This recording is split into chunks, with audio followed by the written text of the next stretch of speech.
Halo guys, Nelson di sini. Dan kali ini aku akan membahas Galaxy S21 series ya, yang lagi panas dibicarakan di Indonesia pastinya. Dan di sini bukan aku akan bahas spek-speknya lagi, itu sudah jelas, tapi aku ingin memberikan poin-poin penting untuk kalian pilih antar S21, S21 Plus atau S21 Ultra. Tenang, di channel ini kalian pasti akan mendapatkan salah satu review. Jadi untuk mendapatkan review ataupun unboxing Galaxy S21 antara ketiga itu nanti setelah aku sudah memegang unitnya ya, tapi untuk sekarang belum. Jadi bagi kalian yang belum subscribe, jangan lupa klik tombol subscribe dan juga lonceng agar tidak ketinggalan video-video terbaru, dan follow Instagramku @nhtechid.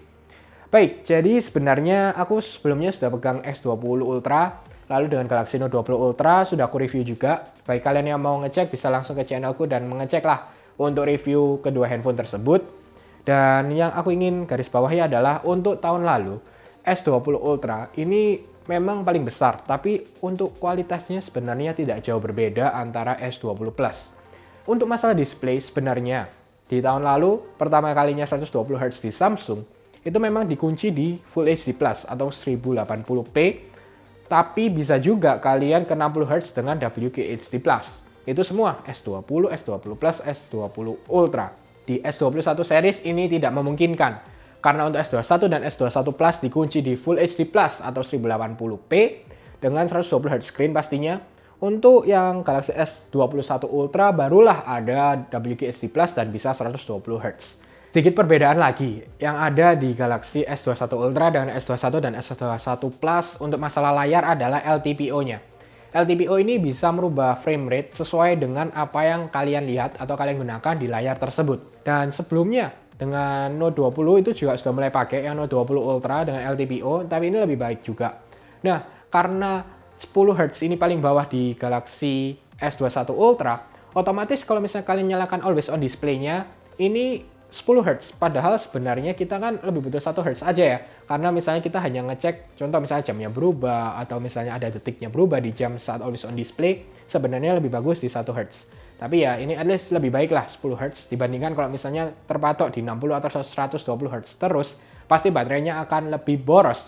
Jadi otomatis harusnya dengan 120 Hz screen, dengan WQHD Plus di Galaxy S21 Ultra, harusnya kita bisa berharap baterainya tidak jauh berbeda dengan S20 Ultra yang diberikan. Karena sama 5000 mAh dan harusnya juga ini baterainya harusnya bisa lebih awet karena adanya LTPO display. Memang ini sedikit kekurangan di S21 dan S21 Plus yang hanya maksimal dengan paling rendahnya 48 Hz. Karena juga jarang lah kita nonton 48 Hz ya. Always on display, walaupun jadinya tidak bisa 1 Hz, jadi 48 Hz terus, baterainya pasti lebih boros. Tapi ya, at least tidak terpatok di 60 atau 120 Hz sama yang aku katakan sebelumnya dengan S21 Ultra. Jadi mungkin ini sedikit perbedaan yang lumayan. Tapi tenang, jadi untuk masalah harga memang untuk Galaxy S21 dan S21 Plus sedikit diturunkan. Jadi untuk yang S21 start sekitar 13 juta, untuk 8128, untuk S21 Plus sekitar 16 juta, itu dengan 8128 juga ya di Indonesia. Perbedaan yang cukup jauh antara S21 Ultra dengan S21 Plus membuat aku sebagai reviewer akan rekomendasikan kalian kalau misalnya mau langsung dengan S21 Ultra. Karena sebenarnya ini kalau misalnya kalian beli dengan S21 Plus, ini sedikit hanya terasa seperti upgradean dari S20 FE sebelumnya, yang bisa dibilang itu HP worth it yang diberikan oleh Samsung di 2020 akhir. Ini upgrade hanya masalah internal dan mungkin bodinya sedikit. Karena kita lihat untuk S21 yang biasa, ini kan sekarang polikarbonat bla bla bla yang sebenarnya adalah plastik. Jadi memang tidak salah, plastik juga baik ya, tidak akan retak, tidak pecah, ya itulah plastik. Tapi untuk rasa premium feelingnya S21 Plus yang lebih oke. Dengan warna juga yang lebih varian di S21 dan S21 Plus, sebenarnya ini menarik. Tapi karena dengan internalnya pasti akan lebih improve dengan Exynos 2100 untuk yang di Indonesia. Dan memang dites sih untuk Exynos 2100 ini tidak berbeda jauh dengan 888, tapi tetap masih kalah di Snapdragon. Tapi ini mungkin bisa menjadi salah satu titik yang bagus untuk Samsung dengan chipset Exynos, apalagi di Indonesia selalu menggunakan Exynos. Jadi untuk kedepannya semoga ini bisa menjadi jauh lebih baik dengan Exynos untuk kedepannya dengan Galaxy S ataupun Note ataupun nanti Galaxy Folding Phone yang diberikan oleh Samsung di tahun 2021 kedepannya. Next, untuk masalah kamera, di S21 Ultra ini sudah bisa dibilang terlalu jauh lah bedanya ya, dibandingkan dengan S21 dan S21 Plus. Ini S21 dan S21 Plus memberikan hasil yang hampir sama lah dengan hardware yang diberikan. Bahkan mungkin ini kalian terlihat 64 megapiksel, tapi 64 megapiksel sebenarnya itu adalah telefoto ya. Jadi untuk kamera utama di S21 dan S21 Plus itu hanya 12 megapiksel.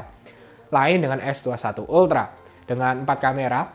Jadi yang pertama 108 megapiksel primary kamera dan bisa dibilang itu generasi kedua lah. Jadi harusnya lebih bagus dibandingkan S20 ataupun dengan Note 20 Ultra. Lalu telefotonya ini ada dua, karena yang sebenarnya satu periskop ya. Yang telefotonya ini 3 kali, dan menurutku ini bisa dibilang oke, karena dengan adanya 3 kali ini, untuk misalnya kalian mau portrait mode, itu kadang kan butuh yang zoom ya. Jadi tidak jauh lah, tidak sebelumnya kalau misalnya telefotonya yang 5 kali, otomatis kalau misalnya kalian mau telefoto dengan, maksudku adalah portrait mode yang belakangnya bisa ada bokeh efeknya, ini akan menggunakan kamera utama tapi di crop. Tapi kalau misalnya dengan S21 Ultra seharusnya dengan 3 kali telefotonya harusnya akan menjadi yang lebih baik lah, lebih oke di S21 Ultra. Lalu pasti adanya periscope lens dengan 10 kali telefoto ya, ini tidak hilang dari S21 Ultra ya, yang sebelumnya di S20 Ultra adalah menggunakan 100 kali, jadi ini tetap bisa menggunakan 100 kali. Tapi kualitinya juga pasti akan lebih baik dengan generasi 2, dan juga untuk RAM-nya yang bisa 12 GB RAM. Sekarang untuk yang S21 Ultra ya, yang basic pun kalian mendapatkan 12 GB RAM. Kalau kalian lompat ke 512 GB baru mendapatkan 16 GB RAM. Tapi operasi sebenarnya 12 GB RAM sudah sangat baik lah, setidaknya tidak 8 GB RAM saja, seperti yang Galaxy Note 20 Ultra. Baik, untuk sisi lain adalah masalah S Pen ya. S Pen di S21 Ultra ya kalian harus memberi casing lagi. Sudah tersedia juga ya di website Samsung, cuman mungkin untuk masalah ketersediaannya masih belum ada, tapi sudah ada di websitenya. Jadi sekitar 1 jutaan lebih, 1,1-1,2, yaitu bagi kalian yang sebelumnya menunggu bingung beli Galaxy Note 20 Ultra, dari aku sendiri langsung saja ke S21 Ultra. Jadi dengan chipset yang lebih baru, internal lebih baru, dan bodinya ini memang lebih futuristik. Ini mungkin kelebihan yang bisa aku bilang adalah ini menarik orang yang sebelumnya mungkin bingung beli iPhone 12 akan ke S21 ini hanya karena body sih menurutku. Bodinya memang terlihat futuristik. Banyak yang bilang bahwa S21 ini benar-benar membuat orang yang bingung dengan monotonnya display, monotonnya desain yang diberikan di iPhone 12, orang akan tergiur. Seperti biasa, ini adalah promosi Samsung yang sudah aku katakan di video sebelumnya. Kalau misalnya Samsung ini di Galaxy S series selalu membuat orang untuk bingung yang sebelumnya belum membeli iPhone terbaru, akan tergoyahkan imannya jadi untuk membeli ke Galaxy S21 series. Jadi seperti itu sih yang perlu kalian perhatikan.